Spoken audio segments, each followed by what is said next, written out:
Now we're recording. Great. All right. Let me read the opening blurb here. Kelly, you did a great job reading it last time, by the way. Yeah, I'd screwed up that one word. We'll see if I can make it through it. It's the whole page. All right. Let's see. As chairperson of the REC committee, due to the COVID-19 coronavirus crisis, in accordance with Governor Sununu's emergency order number 12, pursuant to the executive order 2020-04, this board is authorized to meet electronically. Please note that there is no physical location to observe and listen contemporaneously to the meeting, which was authorized pursuant to the governor's emergency order. However, in accordance with the emergency order, this is to confirm that we are providing public access to the meeting by telephone with additional access possibilities by video or other electronic means. We are utilizing the Google Meets platform for the electronic meeting. All members of the board have the ability to communicate contemporaneously during this meeting through the Google Meets platform, and the public has access to contemporaneously listen and, if necessary, participate in this meeting through dialing the following number, 1-402-761-0253, with a PIN of 841045067, or by clicking on the link, which is meet.google.com/auz-zbpj-vge. B, providing public notice of the necessary information for accessing the meeting, which we did. We previously gave notice to the public of how to access the meeting using Google Meets.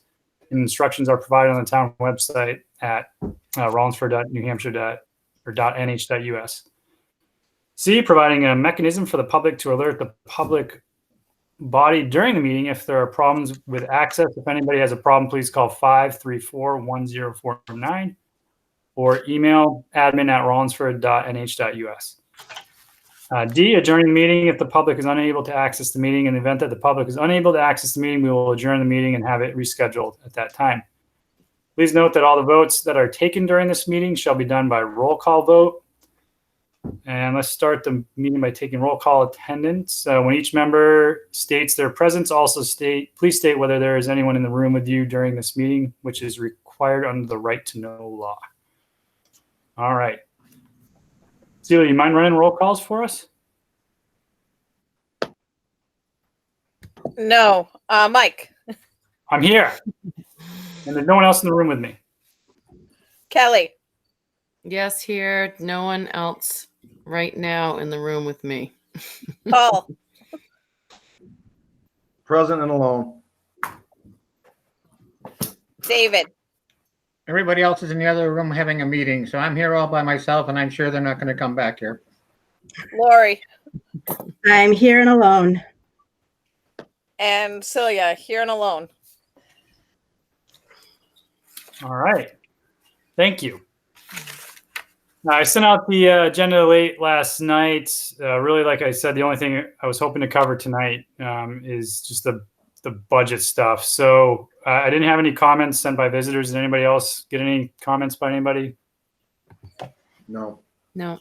Okay. Is everybody good just with moving right into the new business there and talking about the 3 items that I listed? I'll push everything else till September. Sounds good. All right. So track phone's the first one. Are we able to share a screen so everybody has it up so they don't have to dig through their files, or how does that work? Anybody should be able to present by moving their mouse around. That white bar comes up at the bottom, and on the right-hand side of that bar should have a present now option. All right. Let's see if I can pull this up. Present now. All right. Do you Just see that? does anybody have any initial thoughts on track phone? I'm just going to pull up the information you sent, Celia. Yep. I was trying the same thing. I think I got it right here. Okay. All right. So any initial thoughts? What was Celia? What was in the budget for the track phone for that we plugged in for this year? That might be Just for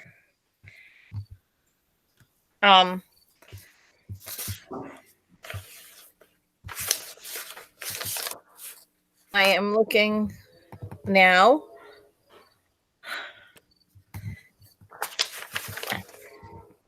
I am guessing it was 125 because we had a 365-day contract. Okay. And it was done online via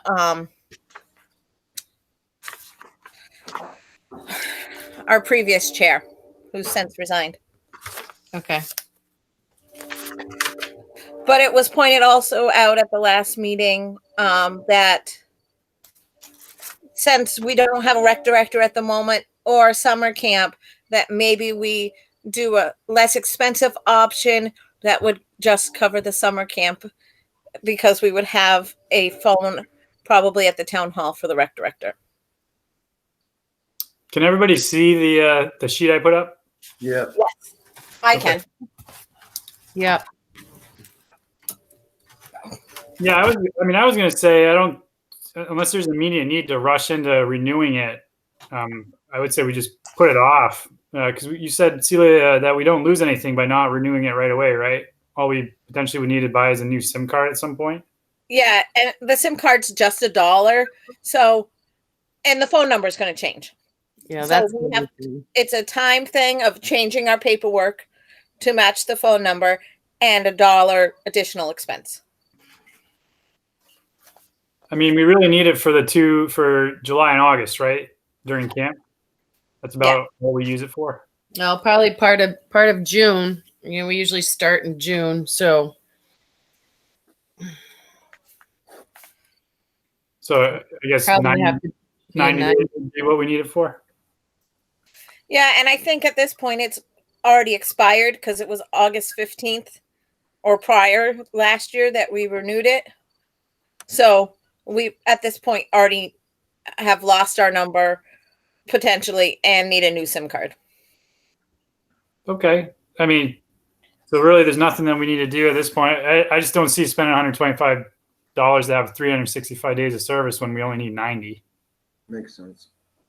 And you know, who knows what COVID is going to look like in the spring. So if we, aren't able to do camp next year, then we didn't lose anything really. So we can just wait and put it on the agenda for the spring if everybody's okay with that. Yeah, sounds good. So when we look at the budget, we need to put in an amount of how much we want to spend because it's not in the budget for 2021. I don't Nope. think. It looks to me like $50, right? There's a couple different options. Well, there's two, right? On the one, there's a $5 difference. I think I would just go. It gives you a little more data on the $50 one. How much use does this get in the summer? Like, do they ever get close to using the minutes or the text? I don't know. Yeah, we don't know. Yeah, I'd say I'd lean towards just budgeting $50. I think it depends on the director. Like one director was very good about answering the phone and texting parents. I'm not sure about the other director. But I believe we got that right. See, I mean, it's so the phone that we should have is to do be able to do mass text messaging to parents and that sort of thing. So It's a smartphone or Android, yeah. yeah. So I would recommend the $50 one too. The higher so. We need to vote on that or anything, or just wait till we talk about the budget? We don't need to vote on it now if we're not making the purchase to spend the money. We would vote on it when we spend the money. Okay. Lori, David, you got any input?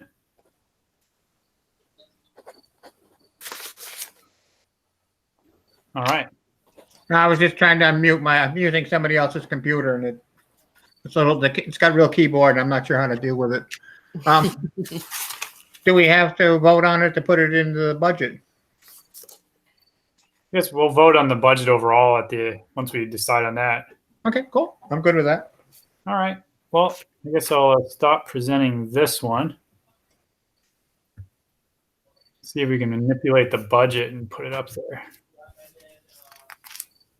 On the budget, all of the things in yellow were things that were numbers I plugged in or numbers that have been reviewed and need to be finalized.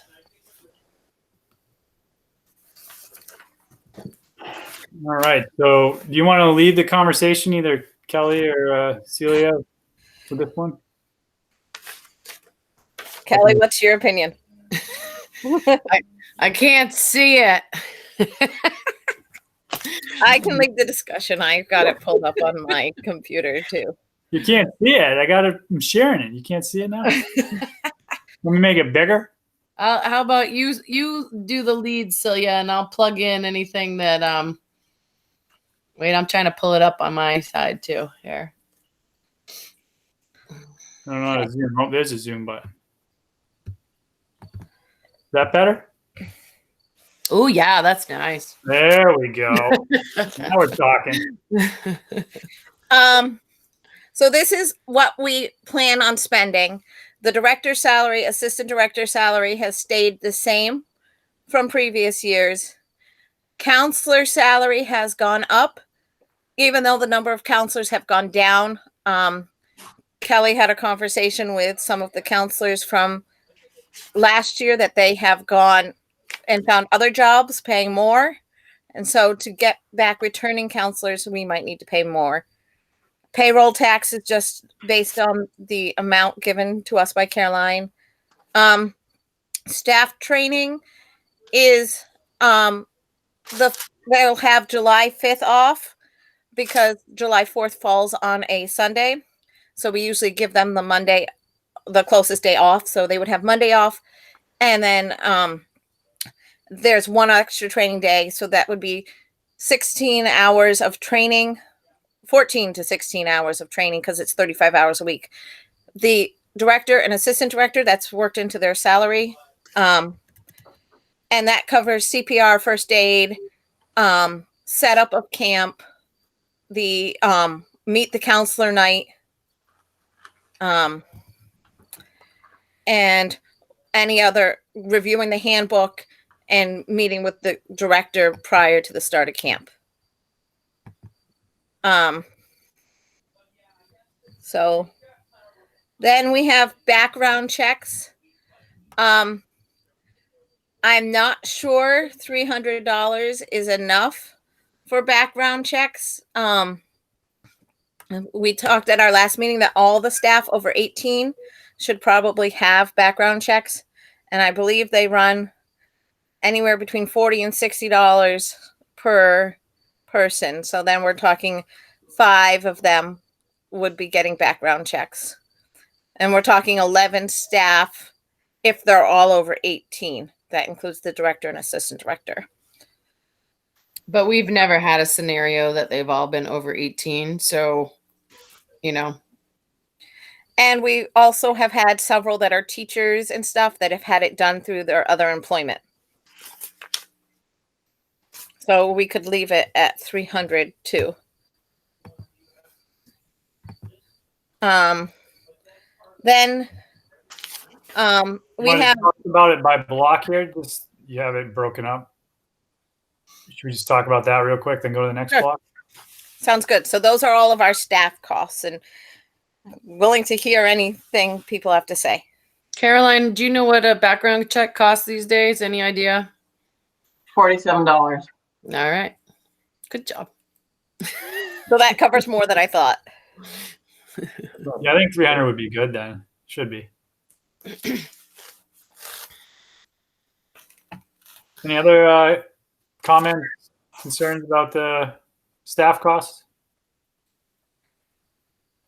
And for the staff, I think the only thing that is changing is, well, the 2 things that are remaining the same are the director's salaries. Everything else is changing on that block. And do we feel that in the past those director's salary and the assistant director's salary were adequate for folks?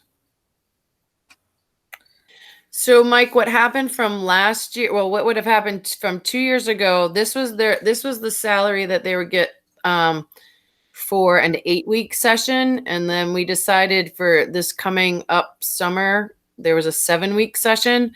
So we left their salaries the same from the 8 weeks to the 7 weeks. So there was actually a pay increase. And Celia and I looked at the calendar for next year, and it really looks like if school happens, hopefully like normal, that it would again be another 7-week summer. So that's why we left it just the same. So, And I would mention that 2 years ago, they were hourly employees and not salaried.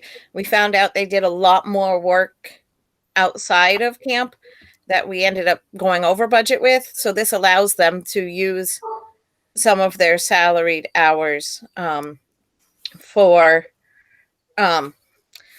outside of camp hours.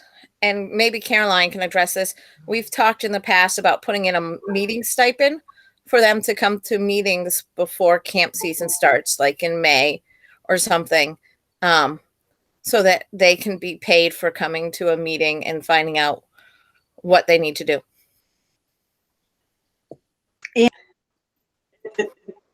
Lori, you're muted.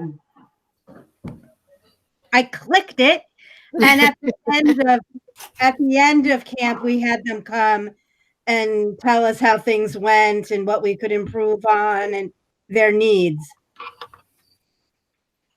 So it's really the will of the committee what you want to present to the select board about what you think is fair. There's no right or wrong answer about how you handle that. because So- it can be considered a part of their salary, correct? It could be. I think it's all about how you present that in the job description with their job responsibilities. So when we talk about the meetings before the camp starts, are we talking 2 hours, 4 hours? What would you expect from them? Well, I think after we hired, we had them come maybe to 2 meetings, huh, Celia? It's kind of getting fuzzy in my memory these days, but 2 years ago, I think we had them come to 2 meetings. So yeah, maybe 4 hours. So 4 hours in the front, 2 hours in the back then? Sorry, Celia, go ahead. I also think it depends on what you're putting on the camp director and what you're putting on the part-time year-round director. Like, are they responsible for ordering the shirts and getting them all organized? Where does that fall? And is that something they're being paid for? Or are we asking them to run out and get supplies before camp starts and make copies of forms and stuff like that? Well, that's a good segue into how does this all fit together. I'd be interested to hear what everyone's vision is. I know we've talked about it in many different ways, but with all the unknowns going into next year, that's why I put it on our conversation tonight, talking about the part-time rec director. I'd like to see that rec director hired sooner than later, because as we saw last year, we got very busy between December and March. And the committee just couldn't keep up with all the requirements for the camp. So I would like to see next year we hire, or sooner than later, we hire that part-time rec director, and they start getting involved with what they see going on. But I say we leave both the Camp Raleigh director and the assistant director lines on there. And those are, 3 different people potentially that would be there for the springtime. So the person who would do all the prep would be that rec director leading up to camp. We bring the other 2 in maybe 4 hours ahead of time just to get them spun up on things. But really the bulk of the work, in my mind, would be on the rec director.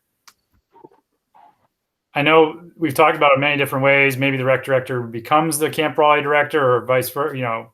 I think it's just easiest just to say, hey, we plan for that rec director to be a separate person on the first year, especially with all the unknowns with COVID and are we going to have camp? Are we not going to have camp? And if we, get closer to that time where we decide, okay, yeah, that person does have the bandwidth, they do have the time, and they want to, we can manipulate it another way. Well, that's why I want to have a conversation about how we're paying that rec director and what we expect for, their input per week, per hour. I get it, they're salaried, but, just exactly what they can do for us. So if they want to do more, we could, try and talk about it then. Does that make sense? Yeah. Putting a lot more onto the rec director really is what my goal was with that conversation. So to answer your question, Celia, is I don't see the assistant director or the Camp Raleigh director coming in and having to do a lot of work prior to camp starting, other than, maybe just helping to get things organized for those few hours before camp. Is that enough time, you think? I think if the rec director is putting together like the binder and the kids' medical information, it should be fine. Yeah, I think so too. And really, day one, I would expect the rec director to be heavily involved just in the oversight and management of the process to get everybody in there, because that person will be familiar with what the committee wants to see out of the camp and what the town wants to see as far as oversight. And I don't know. I just think that would clean it up. Does anybody have any other thoughts on that or a vision of? Oh, Caroline's got her hand raised. I think it's a really important idea for this committee to firm up what is the goal for 2021. It's not just about the money, but how do you see this playing out? What kind of programming do you want to provide? How are you going to provide it? When do you think that you're going to start that? And of course, the answer to that is we don't know, but still. But particularly with this part-time rec director and how you see, this is a permanent, in theory, this is a permanent ongoing position. It's important that it get defined properly from the get-go. And so I think it's important when you present your budget to the select board that you're really clear about how you see this position, what the role is with this position, what they're going to accomplish, what's their role with the committee, so that the select board can, they're ultimately going to, they hire people. So you all have to be on the same page. You can have your goal. They may disagree with that, but they need to know where you're coming from, because that will help inform their decision.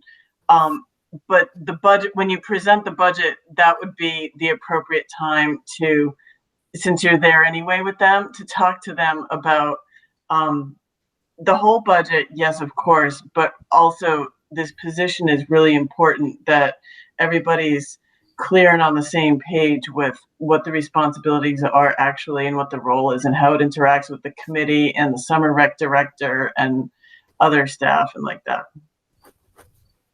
That's a great input, and I've been giving it a lot of thought. And honestly, my concern here is that without bringing that part-time rec director on, we aren't going to have recreation in the town of Rollinsford. Because I'm looking around the people on this committee, and everyone's going a million different directions and just trying to hold together. I know Kelly's got one foot out the door. David keeps trying to leave on me, but I keep asking him to come back. But in all honesty, we're trying to recruit people. I've been talking to other people, and it's hard right now, especially with COVID, to get people on board here. So my goal with that part-time rec director is to really to boost, recreation within the town of Rollinsford. The excitement that I saw last winter when we offered the town indoor soccer was incredible. And I think that if we can continue to have offerings like that throughout the year, so having a winter rec program, whatever it looks like, it could be basketball, indoor soccer, whatever, having that senior programming start back up in the springtime. I don't think we're going to have a chance to do it in the fall here, but hopefully, we can start in the springtime. And then that, huge bulk of the work would be, Camp Raleigh in the summer. But then there's those other things, we start talking about senior programming throughout the summer and into the fall, as well as, family fun day in the fall, how we interact with that. I just see it very difficult for the people that I'm looking at, their faces on this screen, to manage all that going forward. Unless we can somehow manage to get twice the amount of people that we have on this committee in here, which I don't think it's going to happen. We have a line item, we have a paid position that, the select board can hire. And really that was going to be my goal on our third item today to talk about is, I really think that person needs to be hired by, the 1st of December if we can, because we have a lot on our plate, as we saw last winter. Is that a good start, Caroline? Is that where, you think I that's think that's exactly where the conversation needs to go because, again, I don't know that you and the select board are on the same page, except to say the with regard to this position, but the select board has been expressing concerns recently about your membership and the ability of the existing volunteers, this group carrying the weight that you have before you. And we've been trying a number of times to get new members. It doesn't seem to be working out. And then, a number of you are halfway out the door, as you put it. So what is the future of this program? And, I think that scope of this job is a bit more intense than what was originally intended by the select board, but perhaps not. But you are quite right, though, that you're tipping a balance right now with what is the future of rec, and how does this position play a role in that? And, I'd be interested to hear, Paul's opinion on the matter too, but I don't think it's too intense. That's why I drew up that sheet last night that showed, just, I get it, they're not hourly, but if they put in 6 hours a week in the winter months, 12 hours a week, 24 hours a week, 6 hours a week with a dedicated person working on this stuff, that's a lot of time. I mean, they are able to get a lot of this done and they're getting paid to do it. I honestly, I don't know, again, what the select board's view is, but I don't think it's too much work if we have a paid position and we have somebody that's, energetic and we get the right person in there that's ready to do it, the job. I don't know, Paul, you got any insight for us? We've been discussing it through the board. I'm not saying it's not possible, but again, like Caroline said, the board does have a concern that, even if we hire a part-time rec director, if we can't get community input, it's going to still be a difficult road going forward. So I'm not saying, Denise and Miles and myself will talk. I'm not saying it's not a possibility to get a part-time one hired, but it's concerning for everybody right now just because of the community effort. And I know COVID has a role in it, but quick question for you guys is, has the school made a decision yet on what's going on for school? Is it part-time and like half and half, or? Yeah, It's starting remote. Yeah, school Everything is remote for the first 2 weeks. And then it's limited amount of kids are going to be in the school. The second week, the kids will be in there to go through their classroom, see where they're at with their schooling. And then after that, there's going to be dedicated kids that can go into the school in small groups. And then every couple of weeks, they're going to evaluate increasing that number of kids that are going to be allowed to enter the school. Because I do know, obviously, all the school systems have different plans. I'm working with people all over, and everybody seems that every school system is working a little different. So it must be frustrating for the parents too. It's been a challenge as far as figuring that out. Lori, you want to jump in there, Lori? I know you've been involved. Yeah, it's very frustrating for everyone because we don't really have any state direction. The governor just kind of said, do what you want. So each district is trying to figure out what we can do the best that we can do it. So it's frustrating for everyone, not just parents. Okay. And Mike, going back to your question, I'll make sure we meet again on Monday, the select board. So I'll make sure your concern is brought up about being able to get someone to help out as a paid position for six hours a week during the winter, as you feel that it would be a great asset on the amount of people we have right now in the committee. So, I'll make sure that's passed on anyway. I don't know. And It'd be great. so, I just see, also, the more that we can provide to the community, then the more people that are going to get interested in the rec, the more folks that we can actually hopefully get interested in this committee. right. So, And obviously, if that person is hired, it has to be someone that's going to be, for better words, dynamic. In the last meeting, we also on the fourth tab of this spreadsheet, Mike, is a breakdown of rec director hours, with I believe the sales tax in there, and we've had previous discussions. So we could do 12 hours, up to 12 hours a week at no more than $20 before we start going over budget. So Hey, Celia, I don't want to cut Okay. you off, but we'll Can we- talk about it another time. can we hold that till the last part of the conversation if we still have time? Yep. Because I know we got to get through the budget. Because I know there's differing opinions on that one, and it's probably going to be a longer conversation. We started down this track just talking about the line items, and I think that we keep them all. I think they're good. Does anybody have any other inputs on that, or how the director and assistant director are paid? All right, turn it back over to you, Celia, then on camp costs. In the past, supplies, we've put $400 in. Kelly and I had talked earlier this year about using 2020 funds to buy some of the things we need.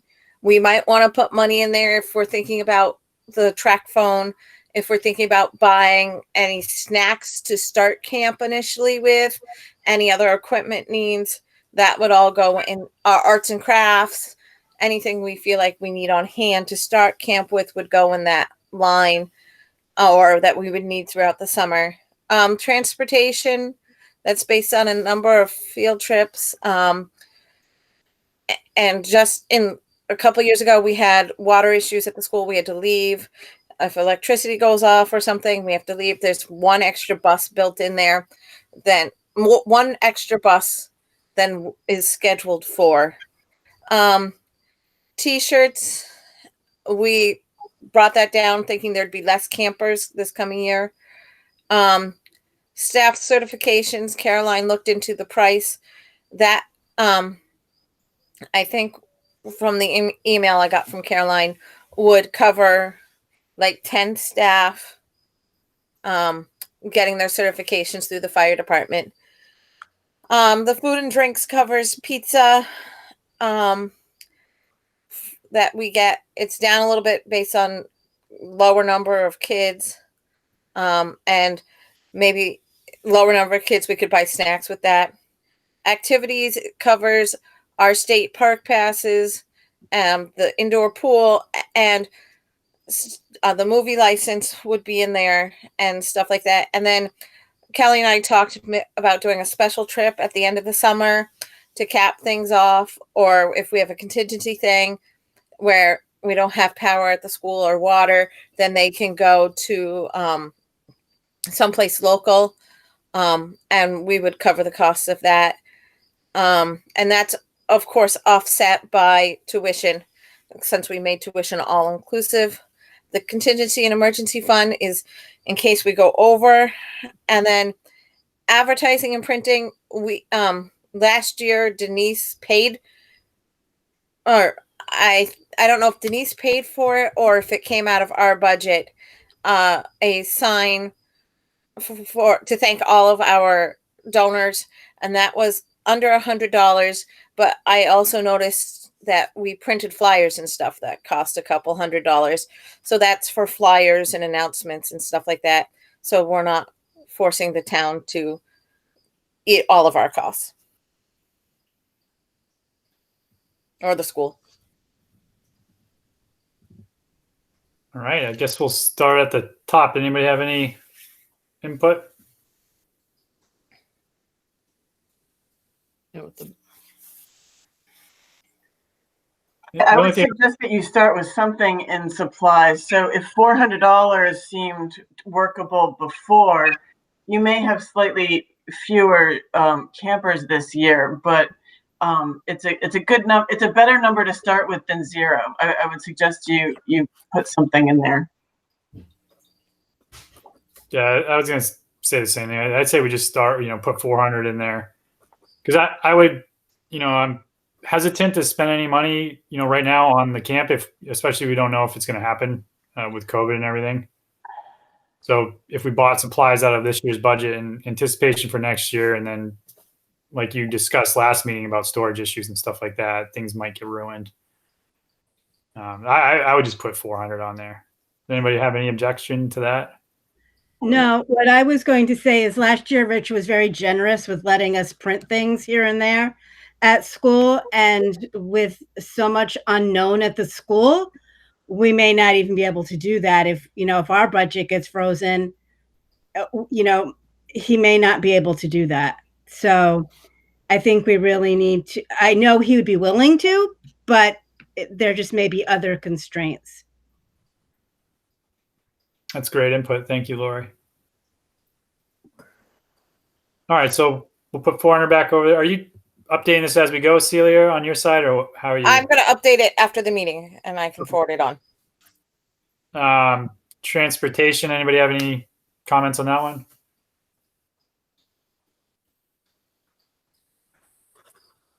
Staff camper shirts,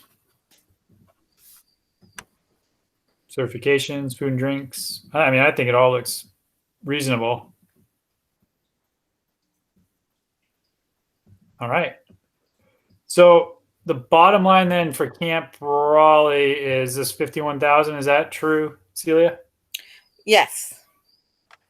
And it is higher than 2020, but the cost, if you go to the next tab, the surplus and deficit, we still have a surplus at this point because we raised the price of tuition. So, Gotcha. So the price of tuition would cover that with roughly $1,700 of leeway. So this is where I get a little bit confused, and hopefully somebody can jump in here. So how does this actually go into the town budget with the 51,789 there? If we're, covering all of that with the anticipated revenue from tuition. So how does that work? It goes in as just the $51,000. There is an expense portion of the budget, which is the budget that people really focus on as the budget. And very rarely do we talk about revenue, which is really so important for all the reasons you mentioned, because it's very relevant whether it's offset by revenue. There is a separate revenue budget. You can see that in the town report. If you want to have a look, the 2020 town report materials are still on the town website. Pardon me.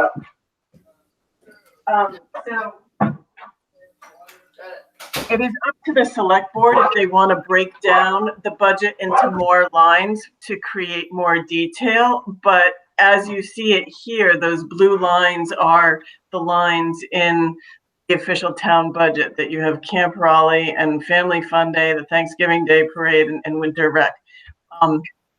So if you want to make a case for the reason for more lines, you can certainly do that. The lines in the budget that are, they tend to be color coded if they are offset by revenue, so that people are aware that they're not just expenditure dollars, but they do have offsetting revenue. So when you look at the town budget and you see color coded names of account numbers, of account names, those green accounts are accounts that are offset by revenue, such as this one. So it's not something that can be noted in the expenditure budget in any other way, because those are just expenses. But there is separately a revenue budget, and it is part of that. Thank you very much. That makes much more sense. So it's not like we're asking the taxpayers for $51,000. Well, technically you actually really are, because the revenue isn't guaranteed. So I guess, if you want to get into the weeds about it, legally the town, if the budget is approved with this $51,000 in there, then the town has the authority to spend the $51,000 regardless of whether the revenue actually comes.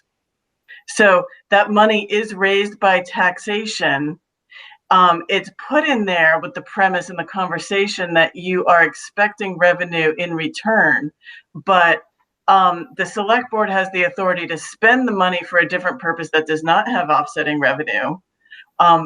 They can move money around, and they can spend that money regardless of any revenue that may or may not come. So just know that it's raised by taxes either way. So for example, this year when we didn't have a program, in the fall, when we get our tax rate, that tax rate will include the cost of rec that didn't happen, and we're down that offsetting revenue. Okay. I'm a little more confused, but I think I got it. All right. I guess we'll go on to Family Fun Day next, Celia. Sorry, I muted myself. Family Fun Day has been a donation, as far as I know. Denise might be able to speak to this more than I can, for fireworks the last couple of years, up to the last couple of years, but it hasn't happened the last few. I left it in there because there's a date set for 2021. I can talk about that. Family Fun Day is not part of the Rollinsford Rec Committee. It's part of a private committee that runs Family Fun Day, and it's only there for the town to give a donation to the fireworks. You can't take it out and you can't up it. It's not the responsibility of the rec department. It's only there for that one purpose only. It's run by a separate committee altogether. All right. Thank you. You're welcome. The note on the Thanksgiving parade, that's just a placeholder. Yep. That's the one done every year with the town of South Berwick. Then, on a winter rec, I guess. Yeah. Indoor soccer, those were the 383 was the expenditures from that we used at the end of 2019. We haven't put any money into it this year, and I did not separate out a line for it because we did not spend our whole total $11,000 for the last 2 years. Basketball, 1,100. 1,100. Sorry, the basketball didn't do anything in 2019, as far as I know, but in 2018 they brought in $350 and paid out. Kelly, you could answer this. You paid out money for refs. Yeah, and we paid out money for a tournament. So that's the expense typically if we have a team, we enter tournaments usually in February. We paid for one tournament in that before in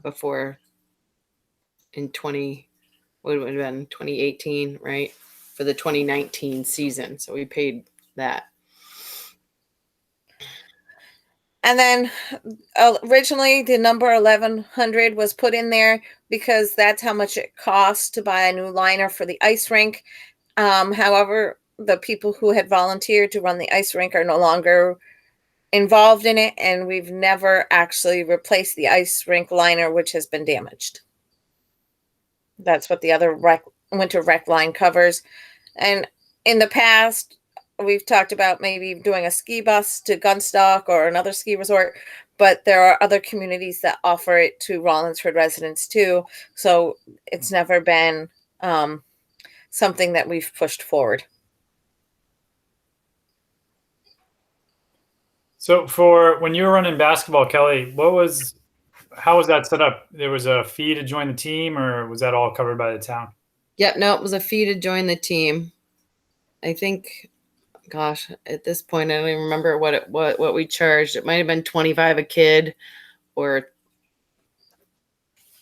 $50 a kid. Honestly, I can't tell you right now. Can't remember. But yeah, something very reasonable. So to run that program from the committee's perspective, how much would it cost to pay refs and to get them into one tournament?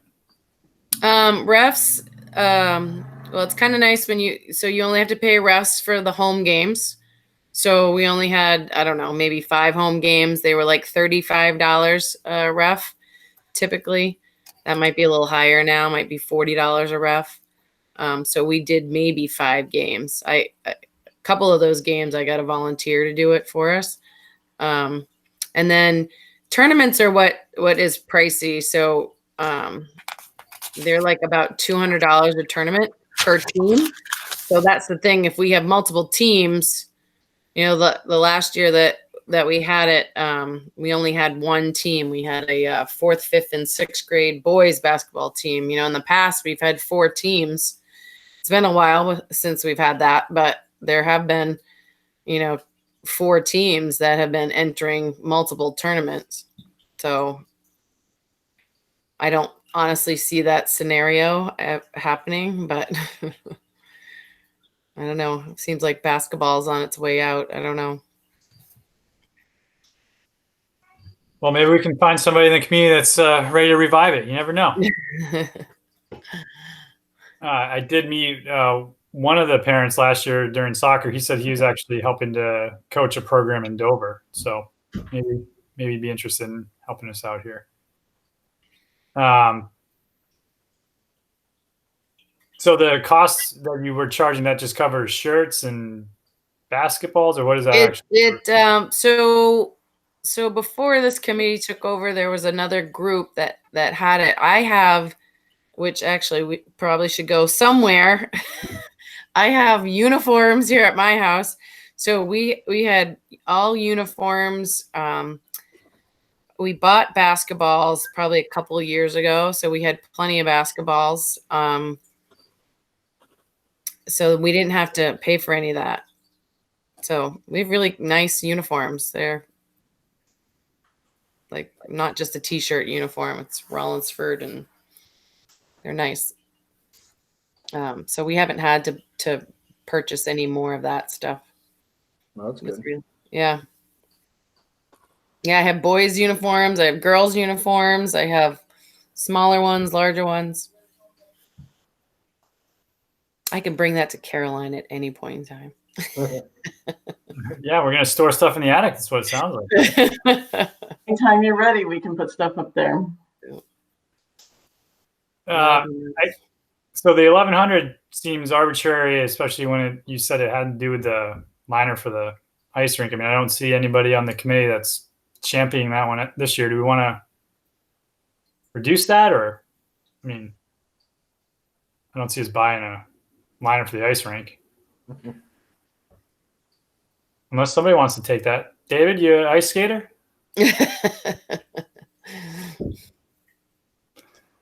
Actually, I went to college in Wisconsin. I used to slip on the ice all the time. There it is. There's David's thing. I don't know. What do we want to reduce that line to? I don't know, $500, or do we want to keep it at 11? Is there a reason to keep it at 11? I say we reduce it to 1,000. I mean, is there a plan to expand the indoor soccer, or do you want to keep it the way it is? Because if you want to expand it, you might need some more supplies. And then if we get a basketball team, we're going to need a couple $100 for tournaments and refs. Are we looking to bring the ice skating ring back? I mean, is there a liability to the town? Like I remember growing up, there was somebody had a private pond, and we all used to go skating there and play hockey. And somebody broke their leg, and we weren't able to use the pond anymore. It's not really a liability issue. We would need to buy a sign or make sure there's a sign up there that gives people some kind of protocol and rules of the ice rink, and kind of puts out loud that you use it at your own risk and the town isn't responsible, and then it should be fine if you all want to do that. But to me, if we wanted to go ice skating, it'd be a lot safer doing it there. Even if it melted, the worst thing you're going to do, you're going to break the line, or you're not going to drown in the river. Before I moved here, I lived on a lake, and it would freeze, and it wouldn't freeze all the way through all the time, and people would go out, and then we'd have to go in with these damn wetsuits to go pull them out. And It seemed to me the ice skating ring was a neat idea.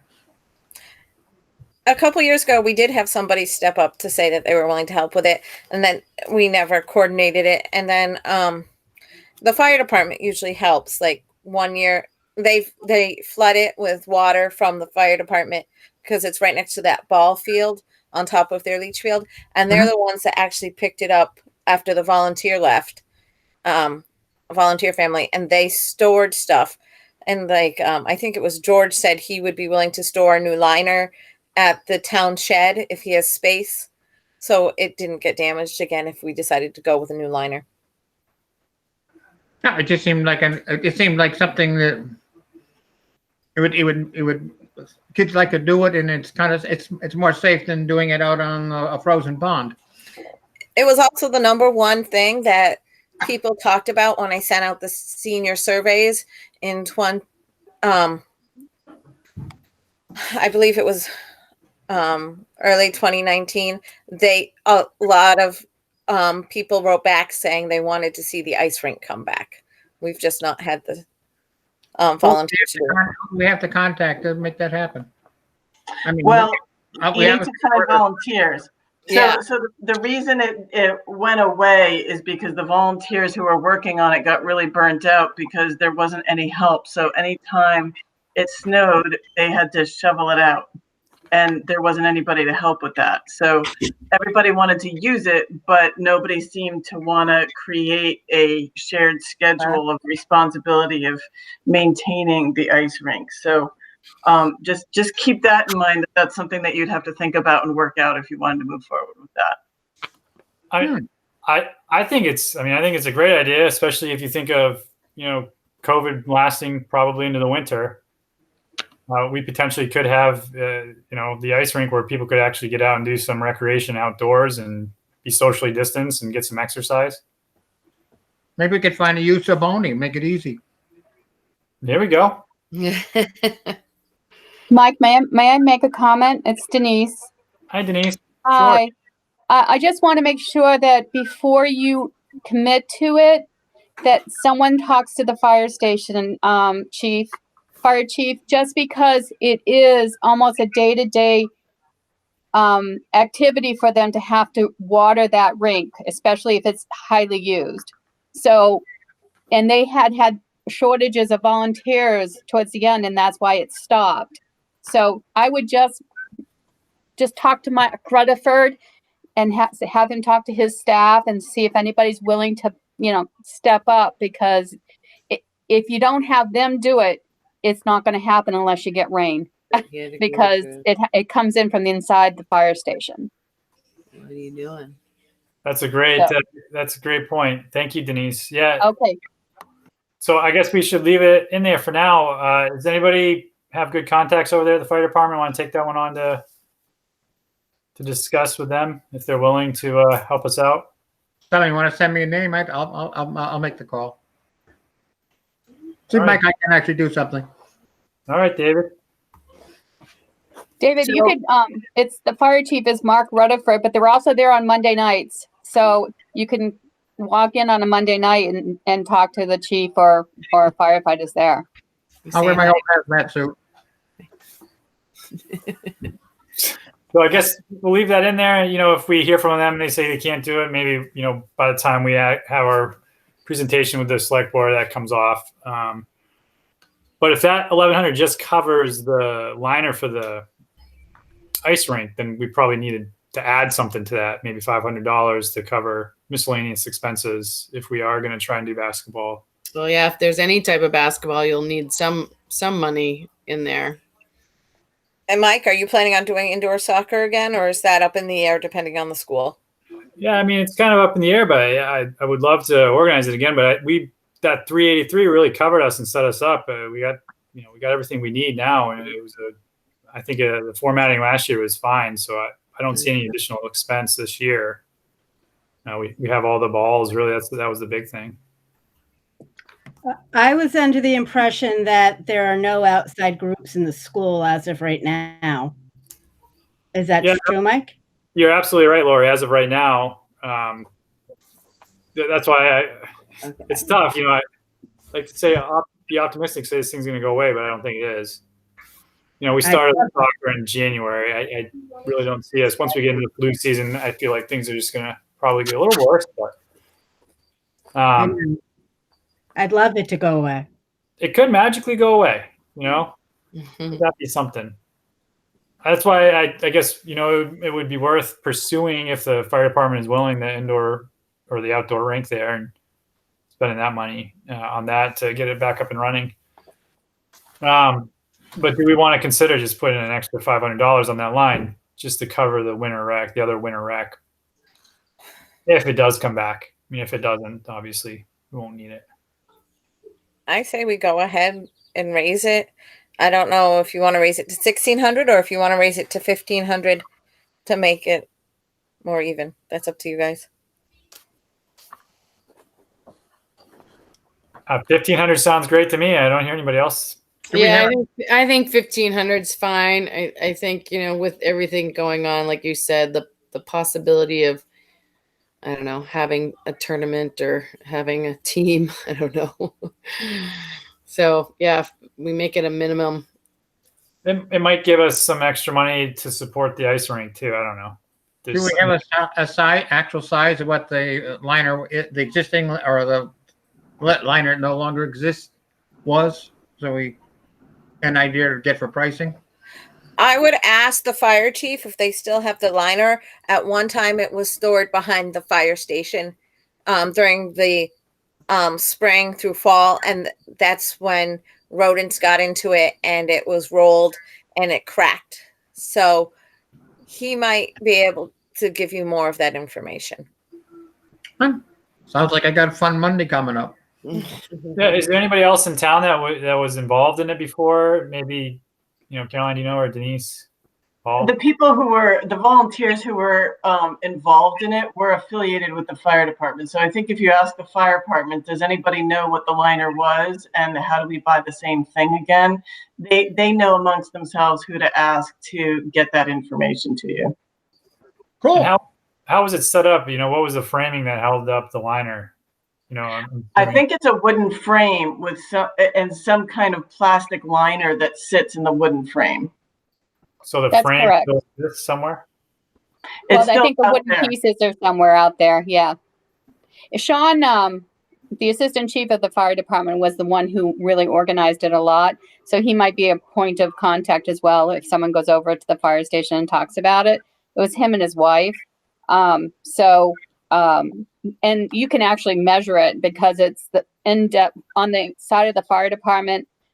Between that and the ball field, it's indented rink, so to say, and that is pretty much where it was. So, I mean, it would be easy to measure it as well. But I'm sure that Sean would be able to supply that information because I believe he's the one that did it the last time. Great. All right. And, Thank you. and that might be a better sell for us with COVID, that being outside and not confined to a building. And, you know, that may be the only opportunity anybody has to socialize this winter. I don't know. Yeah, I'm And- with it. It might be a good opportunity. I don't know if it's still there, David. You might want to ask if the fire department knows. But at one time, there was a sign posted where the rink was, and the fire department had at one point put on a bonfire right next to it. I know my family and I went to go skating On the ice? on the ice. They had a bonfire right next to it near the ball field, and we took our skates over and got to socialize with people and warm up next to the bonfire. Cool. All right. So if there is a sign, and I kind of recollect that there was a sign near the end of its time, if somebody could take a picture of it or write down exactly what it says, if this idea goes forward and everybody's in favor of working to make it happen, we should send the text of the sign to the insurance companies to be sure that it meets their standards. All right. No piranhas. guess we'll move down to senior programs. Yeah. So we spent 170 out of $300 for 3 coffee hours, October, November, and December in 2019. So the $500 would cover coffee hours spread throughout the year, based on a ratio, or another event. We had talked about having the seniors want to see a bunch of different things, like and it would cover like advertising and stuff like that, about what other programs are available, a senior fair, or how do they get information about veteran stuff, or how do they get access to stuff from the town, senior tax credits and stuff like that. So those were all how do they connect with the College of Lifelong Learning at UNH or other institutions. Those were all ideas suggested that $500 could cover when COVID passes and we could start doing programming again, or the rec director's hired and could invest some time into looking into some of these things. Anybody have any issues with the $500? No, are we still able to bring food like we did before on the for the coffee hours? Well, we can't do it now, so I don't know. That's another thing. When if after the election, if we can start doing this again? Yeah. I think once COVID gets to a point that we are allowed to socialize and people feel comfortable, we could discuss it again. Or like I said, a rec director comes on board, they might be able to research some connections and get it out to seniors in a different format through a website or an email, so that we're not congregating and putting those people at more risk.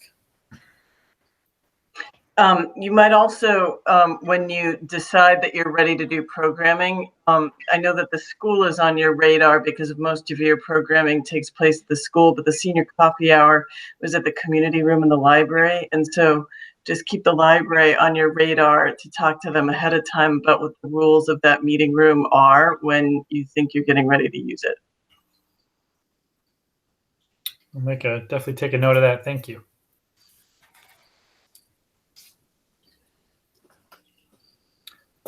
All right. The last thing here is the rec director. I know there was discussion. Do we need this on our budget, or is there somewhere else? There was discussion at the last meeting whether to break it down into lines or just to leave it as a bottom line thing. And since we don't know how much we're going to pay them or how many hours, I just left it as a bottom line thing.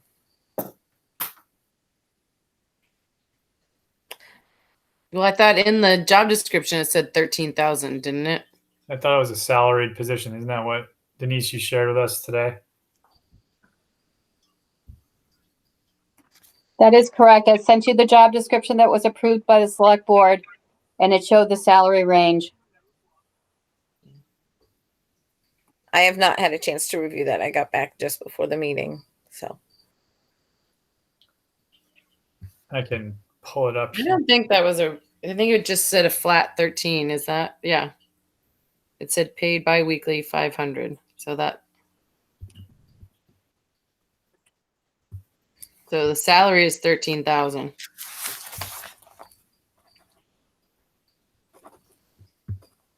I have it here. All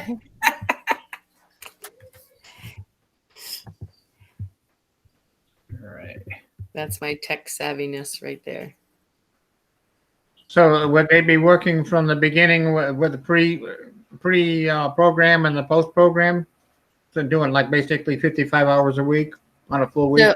So David, I can talk to you about that. What we've done, so our director, assistant director in previous years have staggered their start time and end time. So our scheduling with them to keep them at 40 hours a week was one of them is there at all times. But so one would open at 7:30 and then leave by 3:30, and then the other one would open, I believe, at 9:30, or would come in at 9:30, and then they would do the closing shift and leave at 5:30.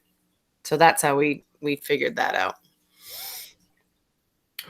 And the same thing for staff to cover the before and after care, so that the one director's not there. They stagger the staff to come in. One or two come in at 7:30 with them, and then leave at 3:30, and one or two stay later. So the assistant director and the director will have the same responsibility if something went wrong? Yes. Cool. Yep. So here's what Denise sent out earlier. Just shows the 13,000 on there. So I guess we can just update that on the budget. So my question then falls, if the salary is 13,500, then we could 500 biweekly. Then, does the breakdown of hours per week? I know we've talked a lot about like in the last meeting, them getting in the job and then finding out we need them to do something more, so their hours will increase over time, and once the project is done, it might decrease. So it's just a set rate. What about what about other things? Like, do we feel like we need to put anything in for supplies that they might need? Like to buy equipment, or is that covered in our other lines? I think that would be covered in the other lines as far as what we already have, the different programs. Okay. I think we'll talk specifics about that, the rec director, after, if you're good. So that's all everything that we covered there. We talked about adding in something extra for the staff, right? So for the director and assistant director, a stipend for them to come into meetings, and we never actually put that in there. Did you decide on what you want to do with that? So 4 hours before camp starts and then 2 hours after? So 6 hours total. At what rate would we establish that, and how much money should we put towards that? Well, I'm pretty sure that in our last, maybe Caroline might have that in her memory banks, but I thought meetings pre-camp was included in their salary. Does anybody have a thought on that one? I believe that was in their job description. And I That is believe how you managed it in 2019. yes. And I believe their post, their what do we call it? Recap. The director recap that they came in August was also a part of their salary. Okay, so as long as we have it in their job description, then that covers that. I mean, I think that's how we played it before, so I think that worked out well. Okay. There really weren't any complaints that I All right. remember. So other stuff that we would have to look at here. Do we need to go over the anticipated revenue tab as well? What actually gets presented to the budget committee? The anticipated revenue side gets given to them too. All right. So on the revenue side, the rate, Kelly and I decided to keep the same at $100 per week for in town and 125 out of town. And that is based on I think we said 60 to 65 campers for 2021. We've been getting anywhere from 90 to 110 the last couple of years. But this would be lower based on campers that have aged out in the last year or that have found other camps that they're going to. The registration, Can I just ask a clarifying question about that? You had said that you and Kelly decided to keep the tuition level, but your note on that line says that you increased tuition. from the 2020 rates. It's level from 2020, but there was supposed to be an increase From 19 to 20. from Right. 19 to 20 that was never carried out. Thank you. So it's So it's the same as what we were looking at it's last. a level thank you, level tuition from 2020 to 2021, but an increase from 19. And that was never figured into the budget last year either, that tuition increase. Yes, it was. On that, I thought, no, we settled on that in February, didn't we? It was not in the budget that Dee submitted to the select board last fall. It was not. It was not. Yeah, because I was going to say, because we actually set that price after that. So that's why we agreed upon it in the springtime, but it never actually got into the budget. So that's why it looks like there's a increase, because it would have been significantly higher than 32,950 last year if you had those increases and you were looking at 100 kids. Yes.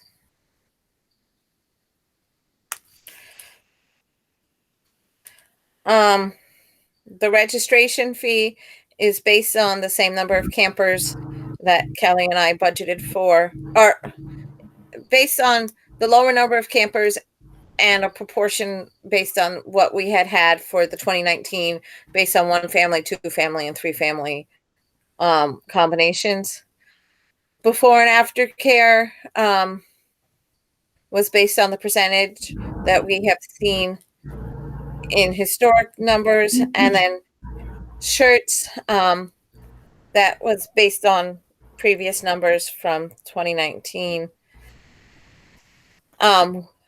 proportionate to lower numbers in 2020. But there's really no way to foretell how many will sell, and we've also changed our policy to say that if they show up without a shirt, they will be purchasing one for field trips. So that'll be an increased revenue stream maybe for those shirts. The activity fee, we zeroed out that line, so it's now included above. And then the food and drink sales is based on the number that we brought in, just above the number we brought in 2019. However, I should say 2018, we brought in over $2,000 in food and drink sales. That's why that number for 2019 is so high. Any questions or concerns on these lines?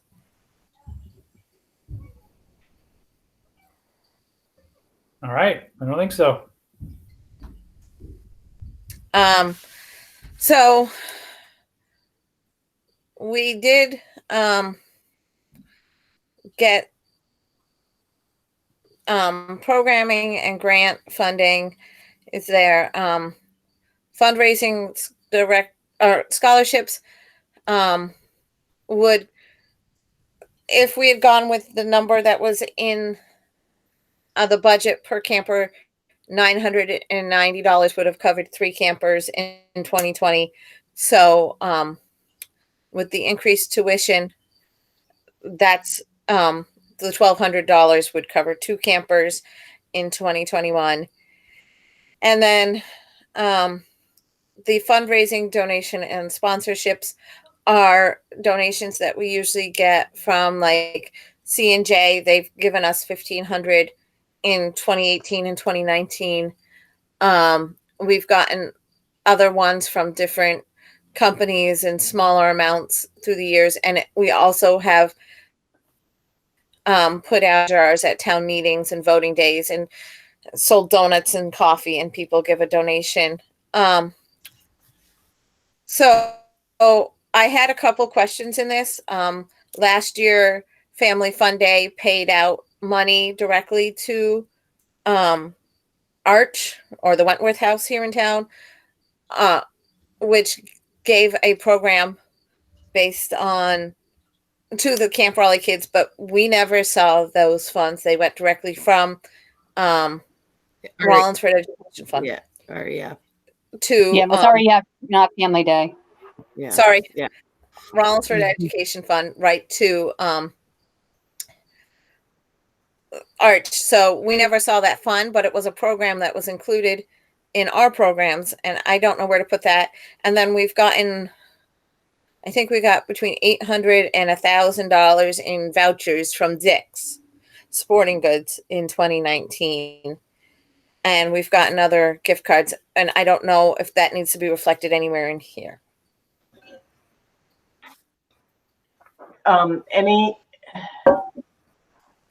So I'll take the second question first. Gift cards are donations like any other donation, and they have to be treated like money. So put them in your revenue budget under, grants for supplies. I guess it would fundraising donations, I guess, would be the appropriate place for that. With regard to programming, there's the better answer, and then there's the more palatable answer. The better answer is that you budget for all of your expenses and that all the money comes through the town, so that REF would pay the town and the town would pay Arch, for example. So that's the better practice. But that makes your budget go up and it's more administrative work. But it's really more about the impact on your budget.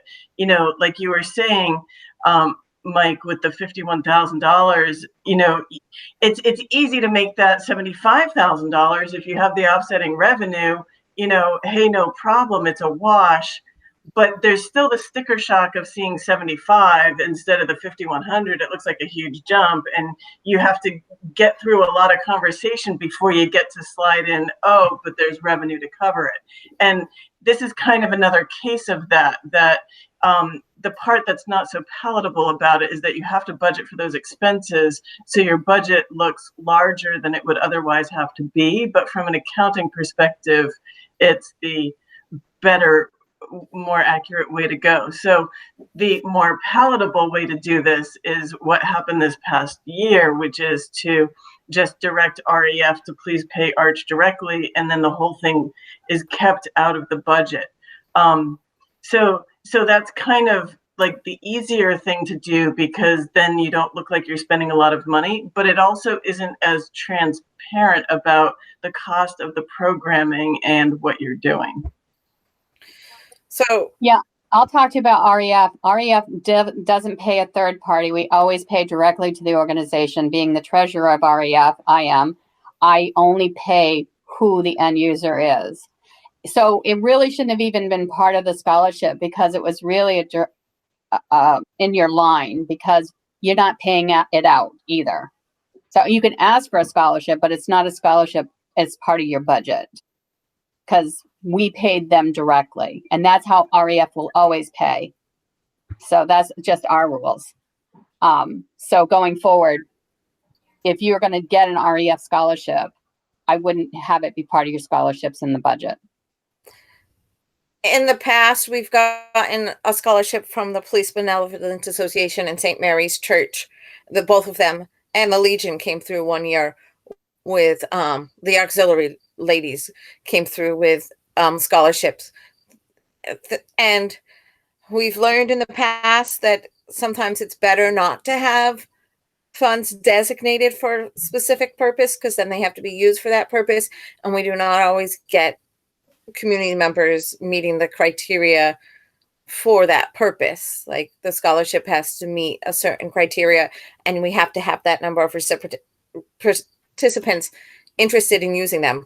We've gone back to the police department for 1 or 2 years and say, is it all right for us to change the designation of your funding from scholarship to anything we need it for? I misspoke. I meant to say grants. We didn't give you a scholarship. We gave you a grant. So if it's a grant, that's how we operate. We don't get scholarships. So So all we're trying to show in this line, though, is what we, reasonably expect to get for the year, right? So the programming and grants, how can we drop that down from 2,000 to 0?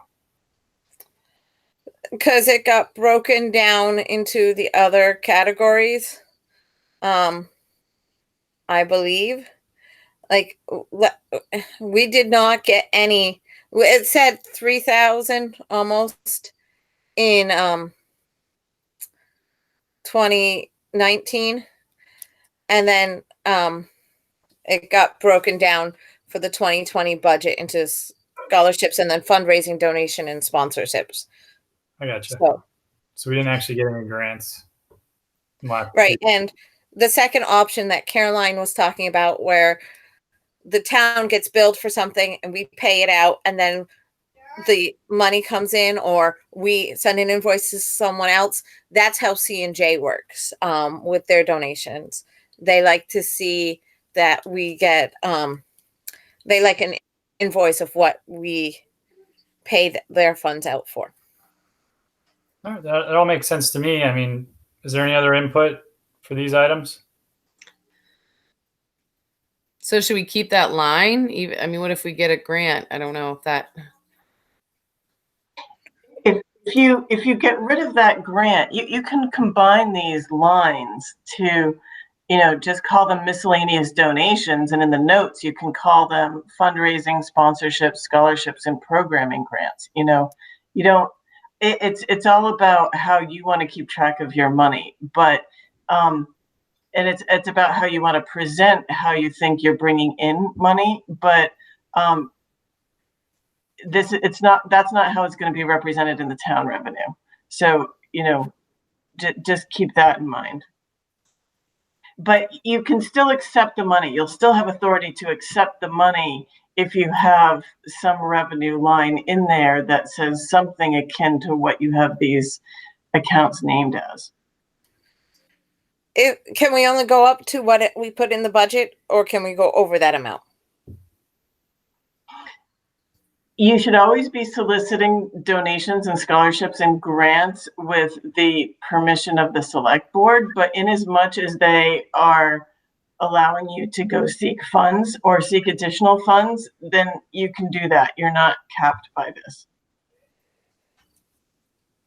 All right. Well, that's good to know.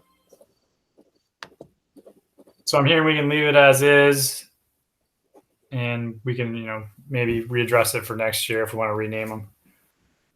Let's just see how it goes this year. And I think the only thing that goes into the town budget line is the 53,530. Mm-hmm. Mm-hmm. All right. Let's keep moving. Family Fun Day. Denise addressed that earlier. Thanksgiving Parade is a line holder. Indoor soccer. And we don't have any revenue. And I guess it was 2019, Kelly, where your revenue for basketball shows up at $350 for tuition. And maybe in the future we want to combine basketball with winter rec. I'm not so sure what the intent is, keeping them separate. There's two different items on the town budget, right? Winter rec was separate from basketball. Is that true? I think That's winter rec is always its own line, and then it just happened. So winter rec, I don't think had any subcategories, and it was used for the ice rink, and that's when it was created. And then after that, without any subheaders or any other additional lines, it was just used for basketball.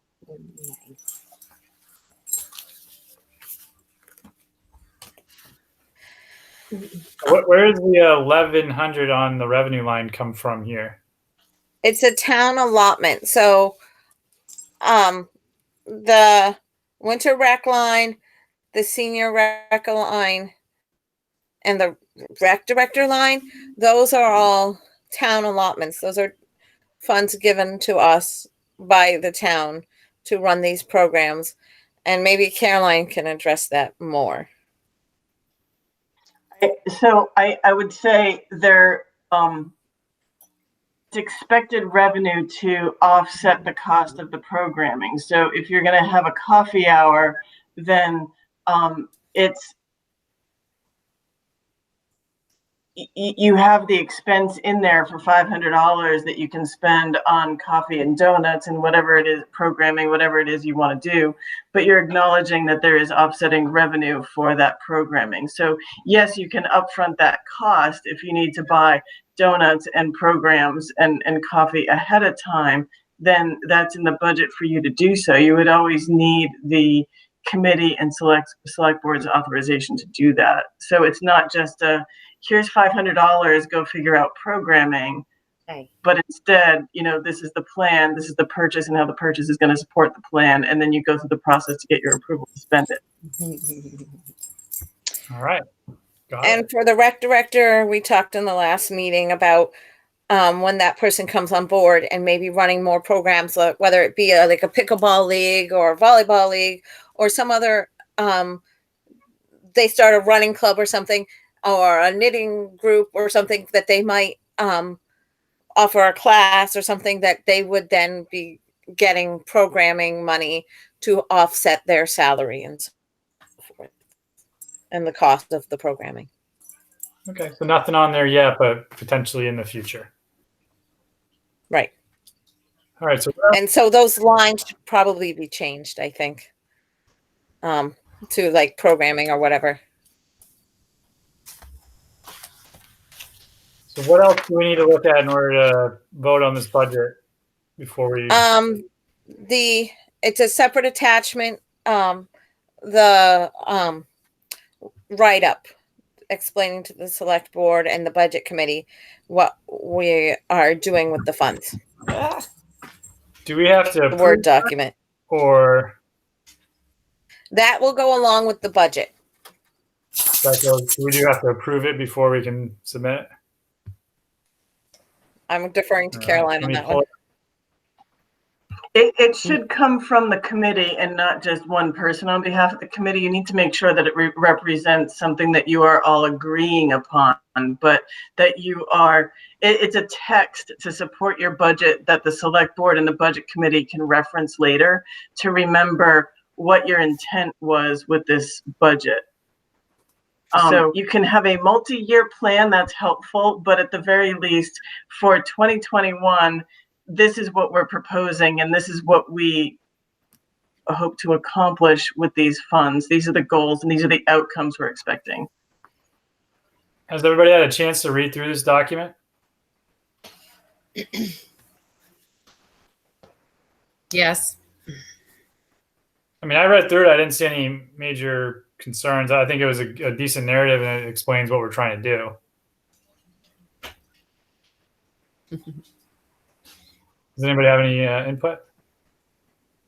Concerns? I agree. I wonder if we should add, since we had more of a discussion about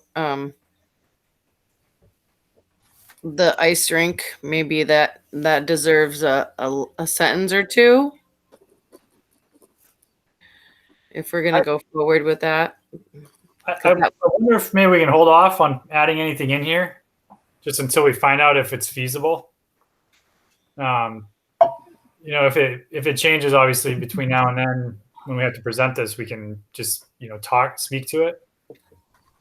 But right now, I would hate to put something in there and then the fire department just come back and say, yeah, there's no way we could do that this year.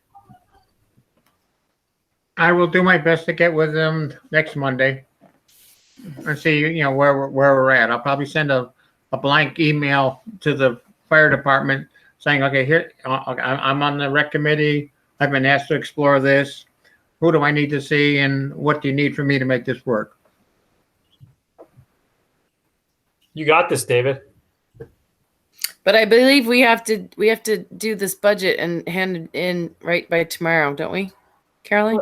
That's what I'm saying. I mean, the Yeah. narrative is just a narrative. I think it overall says what we're trying to do. I think it was good energy, and it was good conversation. We're talking about the ice rink, but we don't know if we can even do it at this point. it all hinges on the fire department. So I think this is a good narrative of what we believe we can do within, the scope of, the people that we have on the committee right now. Does that make sense? Yes.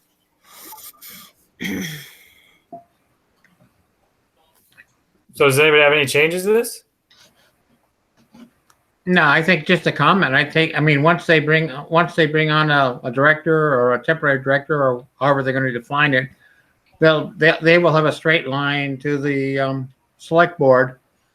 So, I mean, they will have more of a feel of what the select board or where the select board wants to go than what we might have doing what we're doing. I see us transitioning to more of an advisory role, and the budget and this narrative being taken on by the rec director in the future. So it's one less thing that we have to focus on as a group. I think I totally agree with you, and I think going that way, the select board will have more control over what their vision is, which I don't know. I don't think we always see where their vision is. I'll be quiet now. You're doing great, David. Mhm. All Well, right. if we want to bring that up, Paul and Denise, you guys are both here. This might be a difficult question for both of you, but it might be nice to know what the vision of the select board is for our town's recreation program. So I'm going to stop you all right there. I'm sorry to say, because Paul can comment as an ex officio and Denise can comment as a resident, but it would not be appropriate for them to have like a select board meeting here. I amongst I themselves. missed half of what you said, Caroline. I don't know if somebody commented or. I just want to make sure that we follow the rules here. And so by all means, let's hear from Paul as the ex officio about his feelings about this. And then you can certainly hear from Denise as a resident about her feelings, but it would not be appropriate for Paul and Denise to have a select board meeting within the recreation committee meeting without Miles. So we have to make sure that we're careful about that. Okay, so then I'll just ask Paul. Well, I Can we think have an offline? Since we're talking people, can we have an offline thing? I think the recreation department is important for the town. I think for the kids and stuff, but right now with COVID and stuff, there's a lot of things us as a select board have to think about and determine. And I'm going to be careful I go with this, but I don't know if recreation is going to be at the top of our list right now. Well, I think and I can say that I respect that, but it also should be with COVID a very important part of the town, because our kids right now aren't allowed to do anything. So it's really a very difficult place for people with kids and what's offered and what's not offered. And if we can be proactive as a town to say, hey, we're going to try and do something for our kids or our adults, whatever we can do, I think that's certainly, I think it's important right now. Our kids are sitting inside and we're watching screens all day long. So Really, I agree with you. I mean, I end up, my function in life at this point seems to be fixing bikes for people with the young, people that are out of work with kids and their bikes break and the parents bring the bikes. Can you help me? And I fix it. And it's kind of like, I think we really have to do something to help our kids and their parents. I mean, it's very frustrating. I would agree that rec is also important for our seniors who are isolated. I know Kelly and I met one person who moved to Rollinsford because they have family on the seacoast. And then her husband, she spent 3 to 5 years taking care of her husband.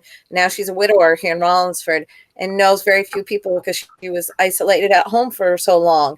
And the coffee hours gave her an opportunity to get out and meet people. So I know it can't happen right now, but creating that opportunity for our seniors to connect somehow in the future with other people is important too. And I think it shows why, everyone's still a member of this committee because, you all feel very strongly about your positions. I appreciate that. I think it's great. Just trying to keep us on topic here, though, the budget. Does anybody have anything else to discuss on our budget, or can I get a motion, or what are we thinking here? I think How does everybody feel? I think we're doing a good job with all the situation we have. I hope that people appreciate what we're trying to do. I appreciate you, David. It's not me, the group. It's not me. It's a team. There's no I in team.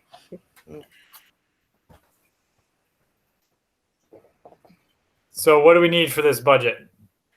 We need a motion to accept the budget and narrative to pass on to the select board. I make a motion to accept the budget as we see it. Oh, we should say with edits, because there were a couple edits to the winter rec line and stuff like that. I will succeed to Cecilia to let her put her motion. Okay.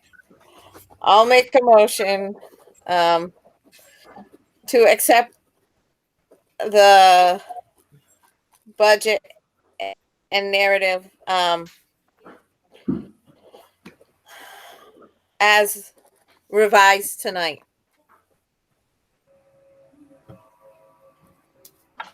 And then we need a second and a roll call vote. I'll second that motion. All right, Celia, you want to read, or is there any further discussion before we go to the vote? All right, Celia, if you want to lead the roll call vote. Lori, you muted yourself. Yes. Mike, Gabby. Yeah. Hi. Oh, geez. Kelly, Oh, my dog just came to visit me. Yes. David, Hi. Yes, I succeeded to you. Yes, absolutely. Go ahead. Paul, I don't believe I vote. I think Yes, you do, Paul. Excuse Yes, me? you get to vote. I do. All right. Yes. and Celia is a yes, so it passes unanimously. All right. Hey, I feel like we accomplished something tonight. That was really good. We do have one other item on the agenda, which we've kind of already talked about numerous times here. So the rec director position, Paul, I appreciate you bringing that to the select board at the next meeting. I guess my big question with that one, the select board decided on the salary of $13,000, and when you look at somebody being paid every other week $500, what is that person actually doing in the winter months? And that's kind of why I broke it down, just per hour, what they could be doing to help recreation in the town of Rollinsford, with the lion's share of it being in the warmer months of the summer. Okay. So is there a way to address that? Because if they're putting in 6 hours, a week, and they're getting paid $500 every other week, they're being paid like $40 an hour or whatever. But we know that we're going to get that made up later on in the year. Is there a way to address that, or is that come out in a job description of what we would expect, or what the select board would expect of their work input, during the off season? I'm going to defer to Caroline on that one because I'm not exactly sure how that would work.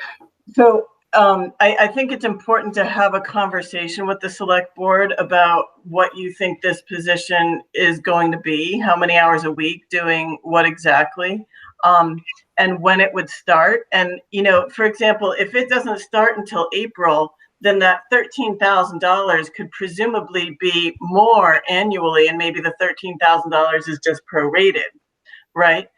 So there are different ways to think about this.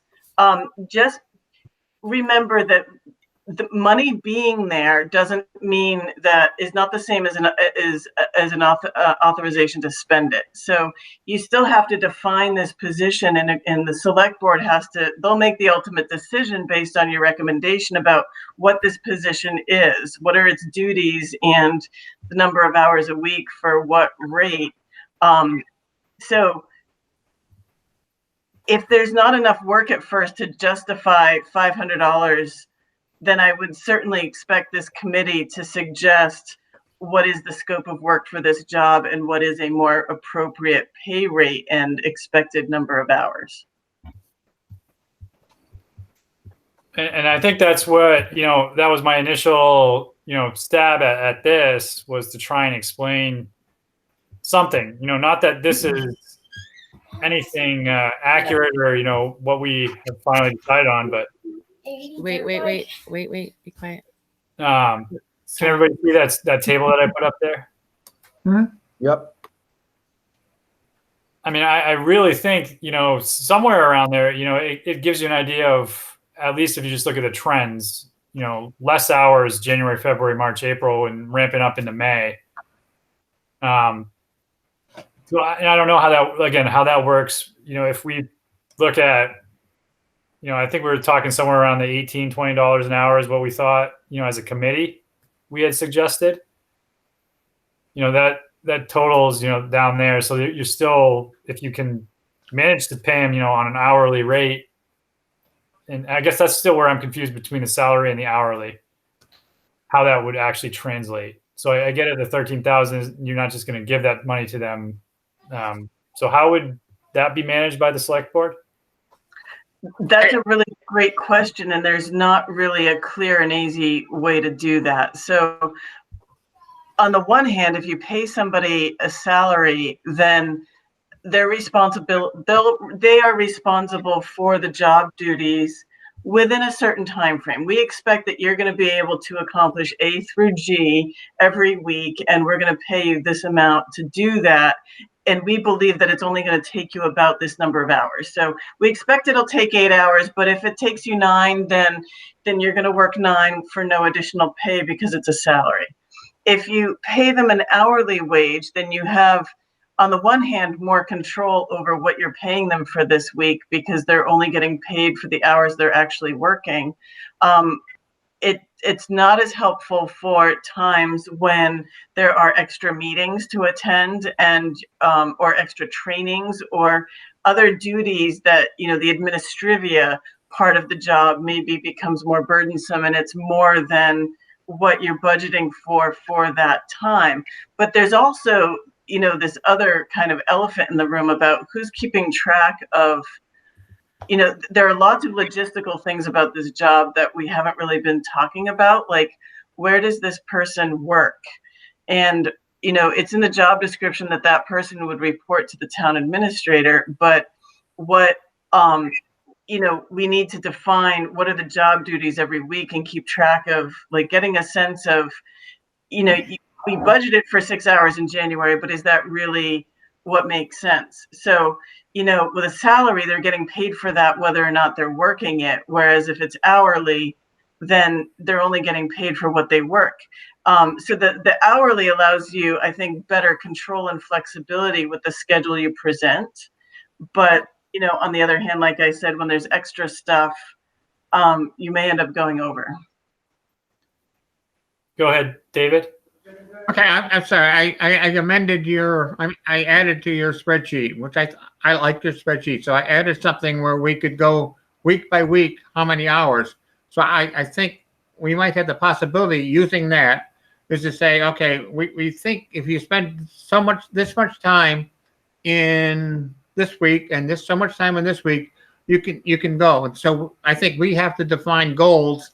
What goals do we have to define, or what goals do we have to obtain in a certain time? And I think we can use my adaptation of your spreadsheet to make that happen.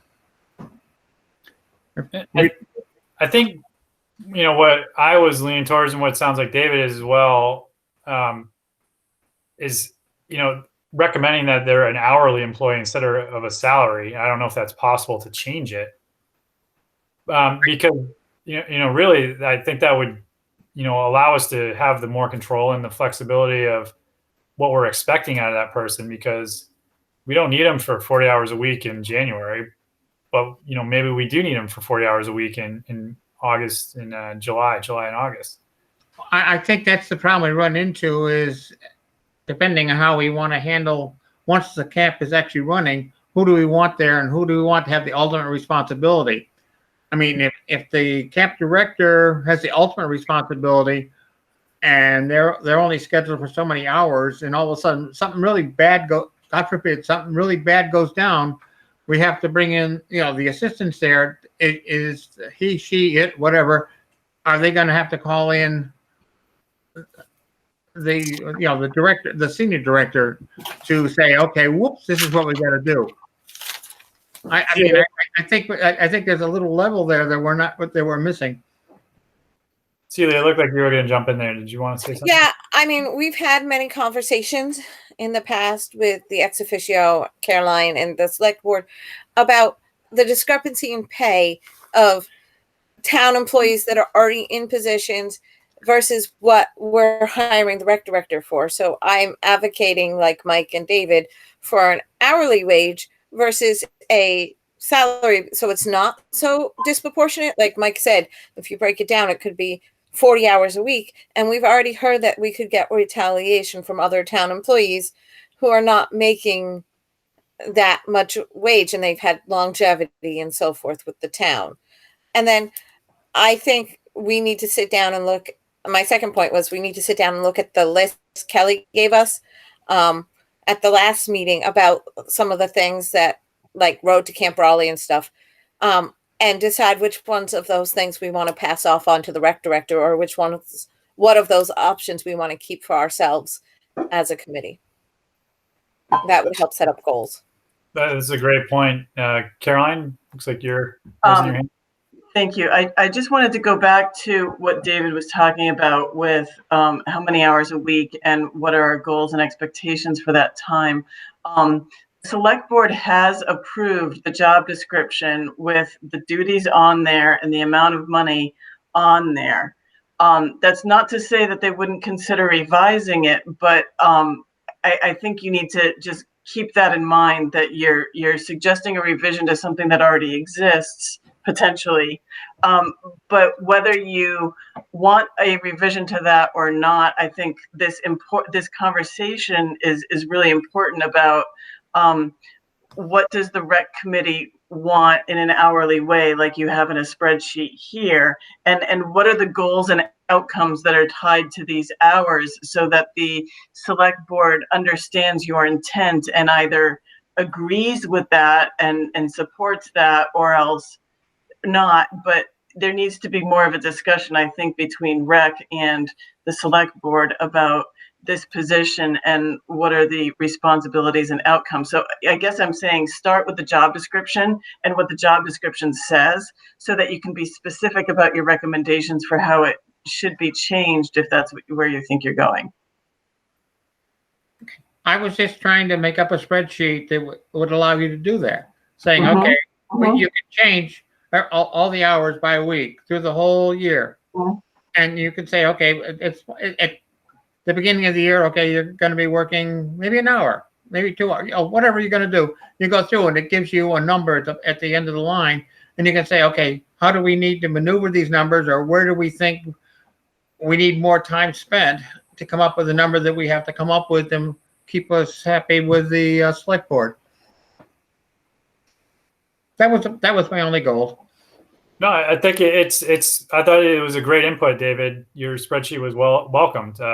We just, like Caroline said, I think we need to work through some of the specifics. But in that round of comments there, I think one of the good things that came out of that was, what are we expecting that rec director to do? And I was thinking about that as well, as who do we think this rec director is? So if we're looking for somebody who's able to give us 12 hours or 24 hours a week, who is that person? So, I mean, who are we trying to target to come into this? Because in my mind, it's, where I came up with the 6 hours and the 12 hours, somebody can do that easily, on top of their other job that they're already doing. And then somebody who has summers free could potentially give us some more hours in the summer. Or maybe we're not targeting that person who has summers free, and we're just looking for someone who can give us a steady 6 to 12 hours throughout the year. And they are more of that, like you alluded to, the senior level oversight for the Camp Raleigh, but really it's the director and the assistant director who are doing all the work for the summer, which that's already worked in the past. So, that's kind of where I gave you two options there, either the 6 and the 12, just those are generic numbers, but just to think about that as somebody who can work the full year on top of another job, or are we looking for somebody who's going to be able to increase their hours significantly within the summer? So I don't know if anyone's given any thought to that. No, I thought you did a good job. That's why I kind of added, hopefully, I didn't ask for your permission to do it. I just added little enhancements to it. I think what you did is great. I just, and it's really a question, it's kind of a philosophical question about, like we were all saying, where do we envision this person fitting in? What if we think they're doing? In my mind, I think it would be great to have somebody that comes in here and is able to help us with rec programming throughout the year at a steady pace.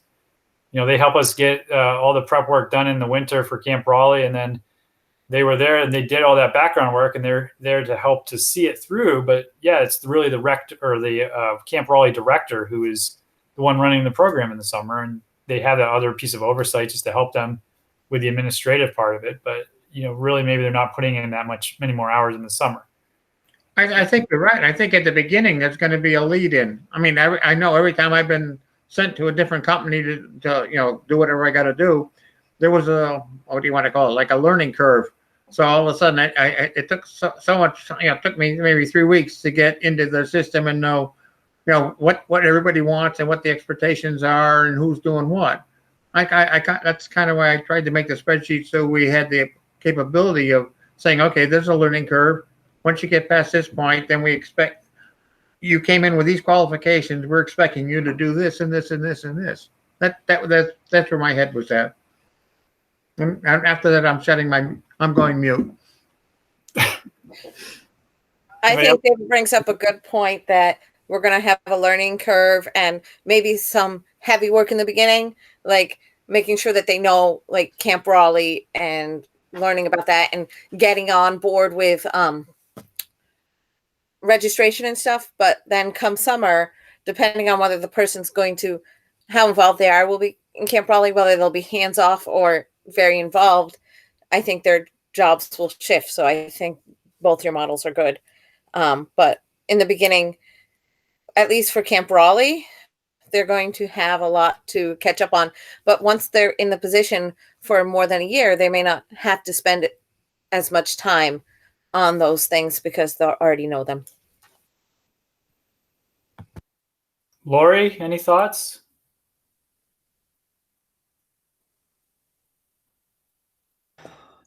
I agree with Celia that once this gets going, we may find some different things that they will be doing and not doing, but that this year in particular, if we get the go ahead to do this, there's going to be a lot to do. My concern about an hourly rate is if something happens and they're working more hours, are they going to want more hours in pay? Where if it's a salaried rate, then there's no changing that. Because Celia, didn't that happen one year with the Camp Raleigh director where they ended up putting in for more hours than was anticipated?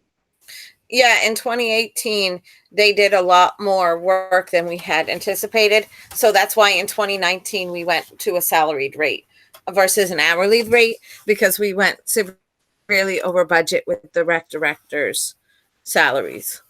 And without having a direct supervisor, I don't know. We just have to be very trusting, I guess. But I think using the silly spreadsheet I made, we can if we're going to define them as a salary and based off what you're paid an hour to come up with your salary, we could say, okay, here's your time frame as you learn the curve. We're going to give you, we expect you to use about this much time to do this, and then we expect you to use this much other time to do the next step. I guess that's where my head was at. And I think, the direct supervisor would be, it's written as a town administrator, so it'd be Caroline, right? That's how it's written. Well, yes, that's how it's written, but still, to David's point, whether you pay somebody hourly or salary, you need, the supervisor needs something to measure against, like we are, so here you are at the end of a pay period, you've worked 12 hours, let's review in the beginning while we're evaluating how this is going. What have we accomplished in those 12 hours, or did we get done with that at 8.5 hours? And so we're kind of promising more hours than we have work for them to do. I don't think it's going to be that way. It'll probably be the opposite, but goals or some kind of metrics to measure against the time so that we know that, we're paying people appropriately and that we're getting what we're asking for, that we're all on the same page with the expectations. Yeah, and I think, easily by September, we could have that hashed out, right? I can have a draft out to you guys because, you just look at all the things that we did, last winter, just from the manuals to the trying to get the sports engine running to deciding on, what we want for the tuition. I think those are measurables, and we have a general idea of how much time those are going to take in order to do. So we could easily do that. And I like this, that it's very clear. And I mean, that when that person is hired, they can be told, this is all you're getting paid for these weeks, and if whatever you do, you can't do it in that time, then you need to come to us and tell us that you can't do it in that time frame. And maybe we can work it out that in May, you're only going to work 10 hours that week or whatever, but there is X amount of dollars and that's it. I mean, I can't go to work and say, well, I need to be there 10 hours today because I need to do all this copying or whatever. I'm only getting paid for 7.2 hours. And if I can't make it work in 7.2 hours, then I got to do it the next day or whatever. And I think as long as that is clear, that there is no overtime, this is what you get, then I think we'll be okay, as long as that's clear. And you raise a great point. And I think we could, if they go over in January, we could take a little bit from July or whatever, because we know that Camp Raleigh, with those two line items for the camp director and the assistant director, can be run by the oversight of volunteers, which is this committee, right? So, I mean, even if that person spends spend all their hours in the months leading up to the camp, now they have no hours left because they've already gone through all their money. Well, they should have done all the yeoman's work to get the camp set up, and then it falls back on the volunteers to make sure that this thing goes, and the two paid employees. So I don't think we can go wrong with that model when we think about bringing on a part-time rec director, where, if we shift to hourly, where we look at it from an hourly perspective, it's only going to put us in a better position than where we are right now. And we want to bring the right person on who is interested in recreation. So we could identify, hey, we want you to get the staff manual up to snuff in 6 hours. They do it in 4, and then they look at, some of the senior programming that they are interested in, they want to help out with, or they look at, the ice rink that they want to help out with.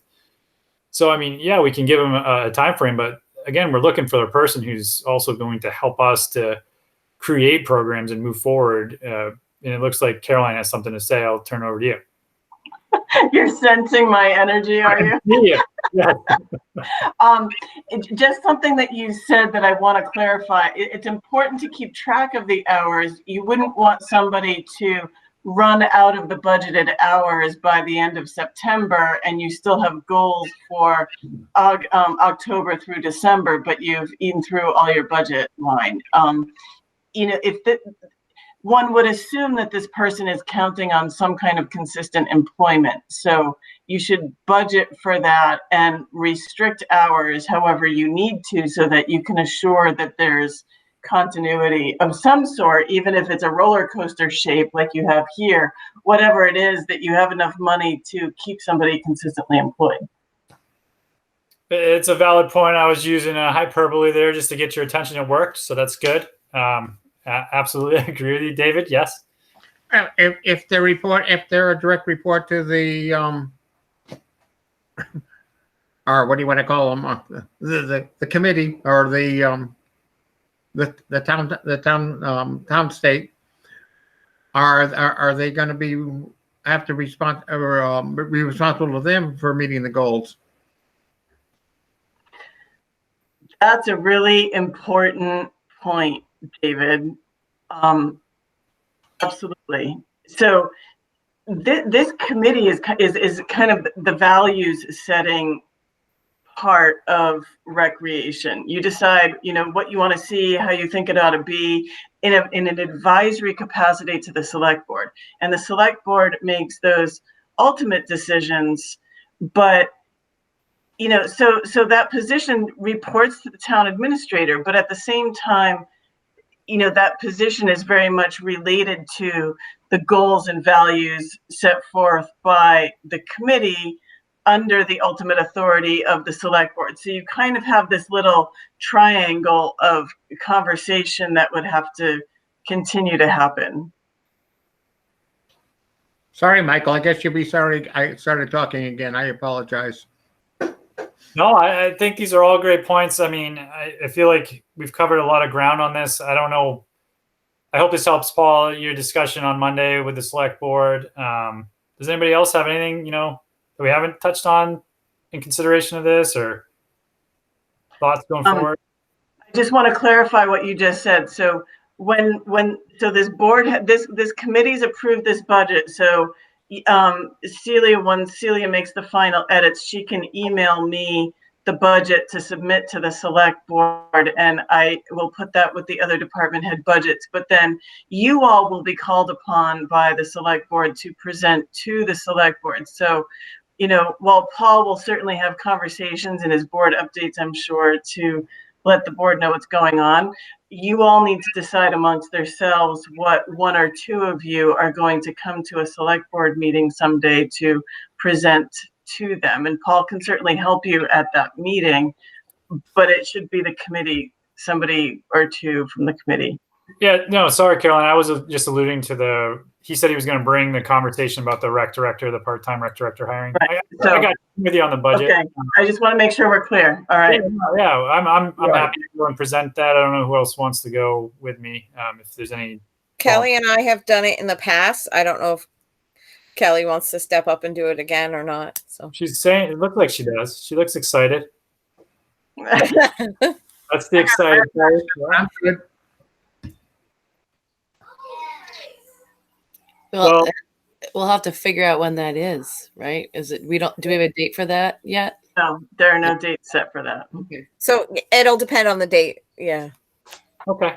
Well, at least we know there's people that are willing to go, forward with that and to present it. Yep. Anybody have any other discussion items for tonight? Next meeting scheduled for Oh yeah, we needed to look at that. Let me check. September 16th. I heard we were good with the 16th as far as deconfliction with the town. Is that good with everybody else's calendar? It's good with me. What day is that? September 16th. Is it what day of the week It's a is it? Wednesday. Wednesday.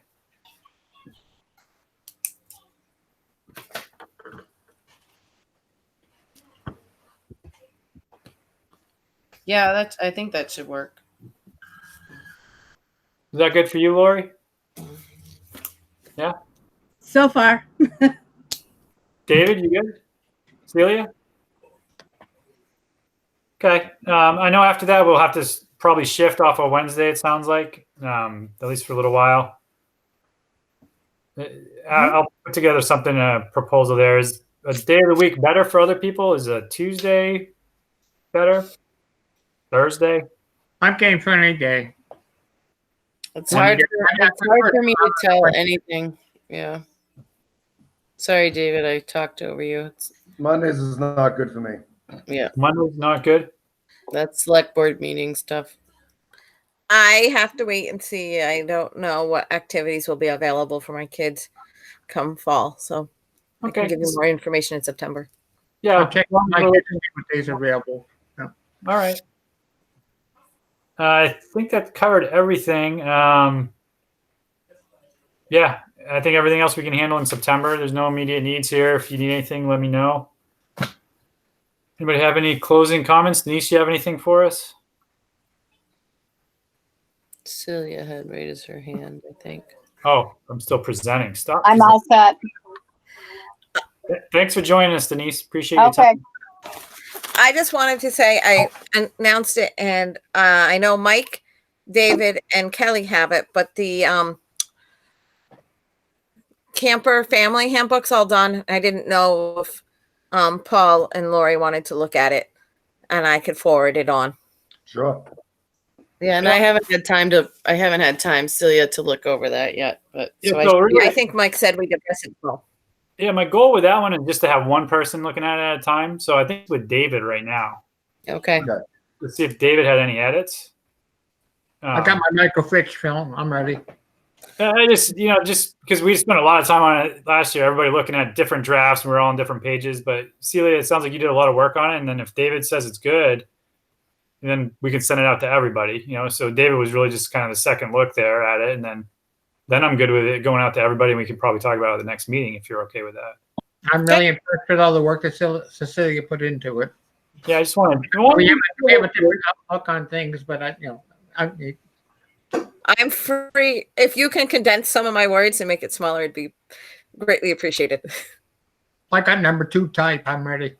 It's not to exclude anybody from the process. It's just, that we had a lot of different drafts going around last time. So it's kind of Yeah. weird to hear back from David. Create less confusion if we have one draft going around. Yeah. So we'll get it out to you, Paul, and everybody else, Lori, before the next, Okay, sounds good. hopefully a week before at least. Yeah, David, once you get a look at it, if you just want to send it to me so I can just, see if I have any big questions before we push it. I will. I've had to make a new computer, so my old computer kind of died. Unfortunately, I guess I was doing too much stuff with work. So I have to go back and make sure I got an update on everything that was sent to me. Okay, great. And I have actually tried to do what I can do with the club. I understand I haven't really done a real lot, but I'm on the wrong side of 72, probably on the wrong side of 73. I don't have any young kids, so I'm not really sure what young people want to do. I know based on all the people running up and down where I live, their parents bring their bikes when they're broken. So I'm dealing with a lot with kids doing bicycling and that kind of stuff. I'm very active with biking, but I really don't know what everybody else wants to do as far as sports and being wrecked. So I'm doing the best I can, but I don't want to make decisions for somebody else that I don't really know where they're going. So that's kind of why I've probably been as quiet. You talked about the ice skating ring. I'm really cool. I've been drowned twice, so I know what it is to go underwater and have somebody have to come bring you back up and revive you. So I'm really cool with 6 inches of water and there's a whole bunch of people around me. I'm probably not going to drown. So I'd like to see that work. Well, maybe that's an interesting new program, David, is a bike club because it's outside and I don't know. I'm active with ARA out of the University of New Hampshire with the bike clubs. So I've been doing, I don't know, probably 60 miles a week biking. That's way too much. No, it's not even. I should be doing centuries, but we'll get back there. There we go. New programming. New program. I hear it already. Plus, I'm teaching a course in bread making and steam bread, Chinese steam bread baking in Maine if high schools open up. There we go. Yep. Wow. Any other comments from anybody? Paul, you good? No, Caroline? I'm good. Nope. All right. Well, I guess we need a motion to adjourn. I this make a motion to adjourn. I'll second. Roll call vote. David, You're muted, Celia. Oh, I think Yes. she's saying our names. I don't know. I'm trying to catch up. So the motion was made by David, seconded by Paul. Okay, Mike, Yes. Lori, Yes. Kelly, yes. David, Yes, I made the motion. Paul. I still have Yes. to ask, Yes. and Celia. Yes. All right. We got a good motion to adjourn. Thank you, everybody, for your time. We'll see you September. Thank you, Michael. Good night, everybody. Good Good night. everyone. Good night. Have a good first day of school, Lori. No homework. No homework. Well, I don't know how to leave the meeting, David. Why you say, hi, Dave. Bye, Dave. Then Hi, you click on David. all that stuff and it's out. How do I leave? Turn on? On the top of your screen, there should be a little meet. Looks like Australia. UZ, ZP, ZB. Oh yeah. And Okay, then bye, David. click on the X and you're gone. Okay. I'll be the same order, Alvin.